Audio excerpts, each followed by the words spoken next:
L'immobilier a toujours été l'investissement préféré des Français.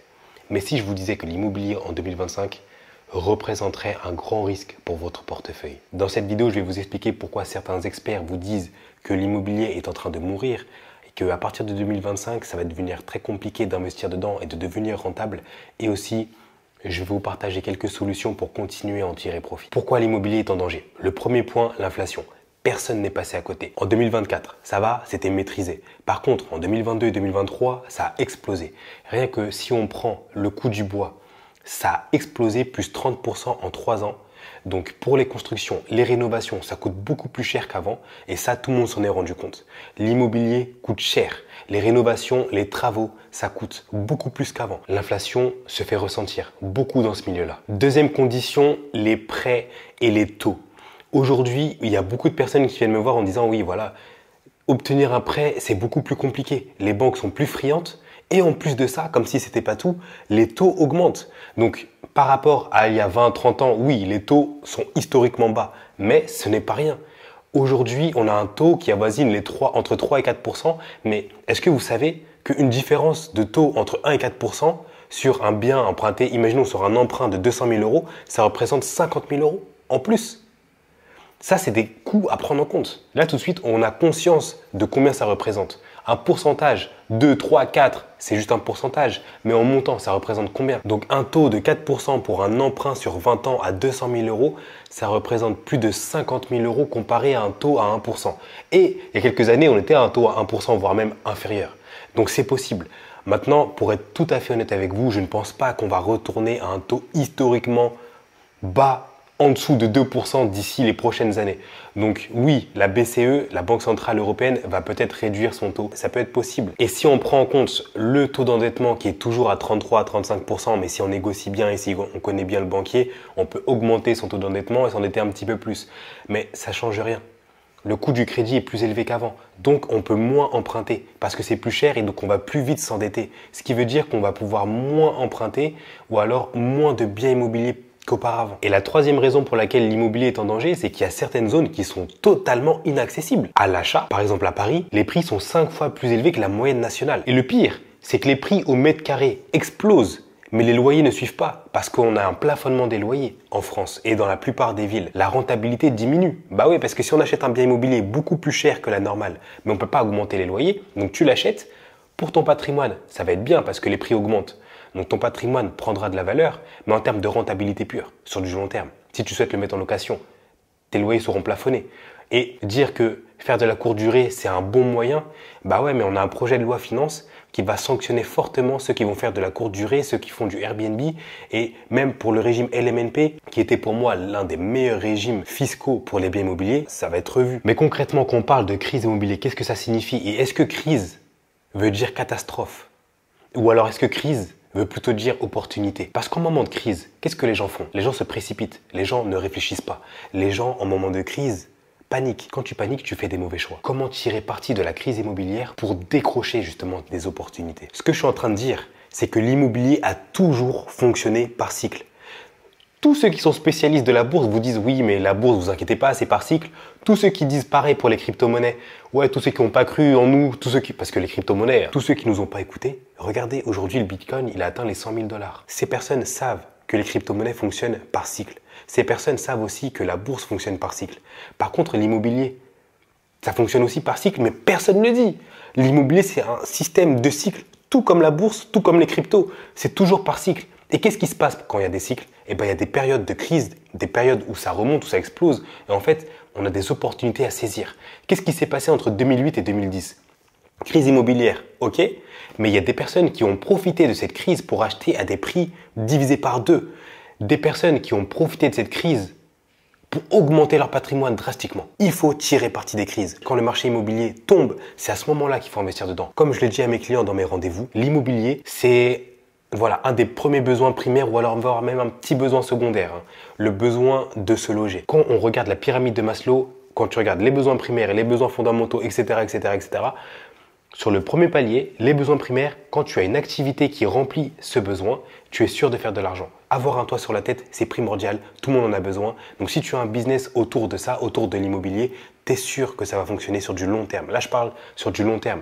Je ne parle pas sur du court terme dans les 2-3 ans, etc. Je parle vraiment sur du long terme. Tout le monde a besoin de se loger. C'est un excellent secteur économique d'avenir, en tout cas. Tout le monde a besoin de se loger. 2025, crise ou pas, pourrait peut-être être l'année d'opportunité pour ceux qui savent comment les chercher. Deuxième point, l'effet de levier de la fiscalité. Tout le monde parle de l'effet de levier de l'emprunt, je vais en parler tout à l'heure, mais l'effet de levier de la fiscalité, pourquoi personne n'en parle? Certains me disent, ok, mais le Pinel, j'ai une mauvaise expérience, etc. Bon, ok, c'est possible, mais il n'y a pas que ça. La LMNP, ça va peut-être être modifié, voire sauté, mais il n'y a pas que ça. Pourquoi personne parle du déficit foncier?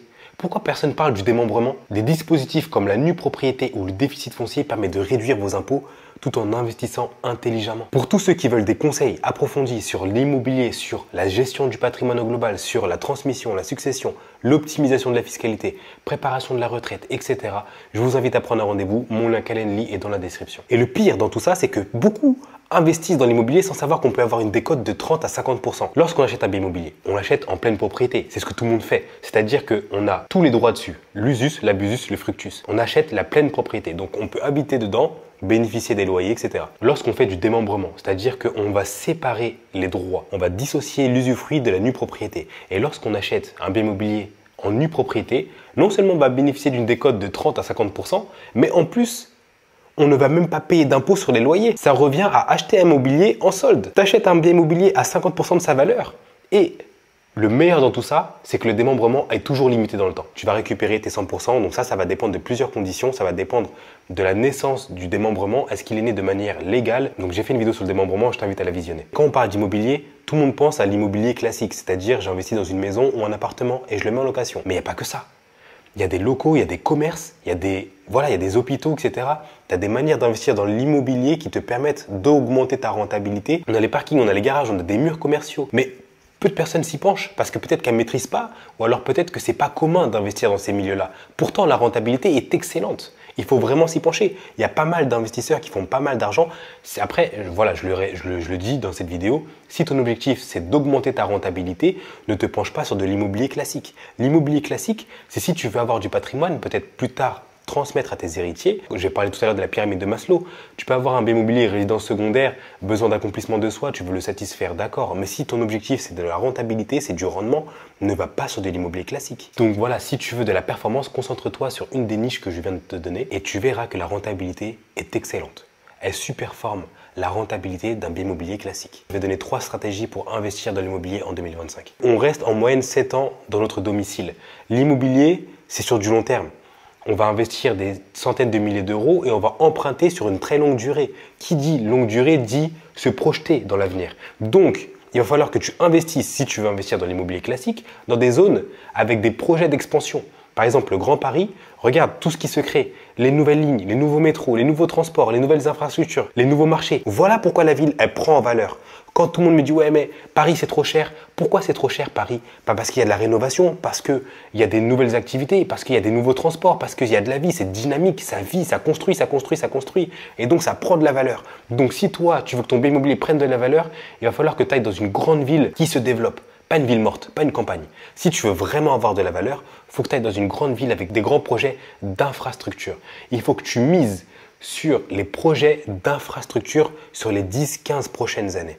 Une ville qui se développe est une ville qui est en vie. Une ville qui cesse de se développer est une ville qui est en train de mourir. Une ville qui meurt, son patrimoine immobilier meurt avec elle. Et même si on n'investit pas dans Paris Centre, on a le projet Grand Paris qui a fait augmenter le prix des communes aux alentours de 20% en 3 ans. C'est énorme. Deuxième conseil, c'est préparer la négociation avec le banquier. Donc moi, je travaille avec des courtiers qui te permettent d'obtenir le meilleur taux. Mais attention, attention, attention, là je vous vois venir. Le rôle d'un courtier, ce n'est pas que ça. C'est aussi de monter ton dossier immobilier et de dénicher aussi toutes les offres que tu peux avoir sur ton crédit. Donc tous les prêts aidés, les offres IMO-accédants, les prêts à taux zéro et tous les types de prêts aidés que tu peux avoir. Moi, ma courtière avec qui je travaille, elle a accompagné un de ses clients qui avait plus de 200 000 euros d'emprunt. Sur les 200 000 euros, 70 000 euros étaient empruntés avec un prêt à taux zéro. Est-ce que vous vous en rendez compte?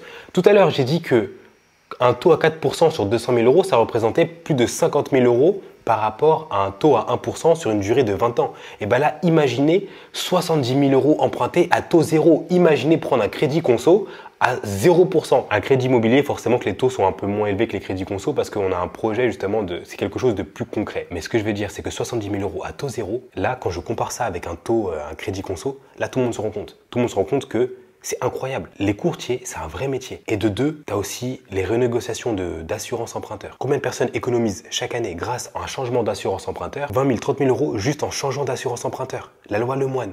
Renseigne-toi. Donc, tu peux avoir des prêts aidés par rapport au primo-accédant ou même des prêts éco-responsables. Tu peux voir avec un courtier justement si c'est possible d'obtenir ces prêts. J'entends souvent l'excuse de certains qui disent « j'attends que les taux descendent ». Parce que sinon, c'est pas rentable. Il y avait des taux à 2%, maintenant c'est monté à 3,5, je vais attendre que ça redescende à 3 ou 2,8. C'est des excuses. Quand les taux diminuent, les prix de l'immobilier augmentent. Quand les prix de l'immobilier diminuent, les taux augmentent. Au final, on a une situation d'équilibre. Je vais vous dire une deuxième chose. À tout moment, on pourrait négocier son taux. Pourquoi personne ne le fait? Justement, parce que les taux étaient à 4%, ceux qui voulaient vendre leur bien immobilier, ils trouvaient zéro acheteur. Parce que personne ne voulait acheter, personne ne voulait emprunter. Et donc, ils se sont dit, bon, bah, j'ai pas le choix, je casse mes prix.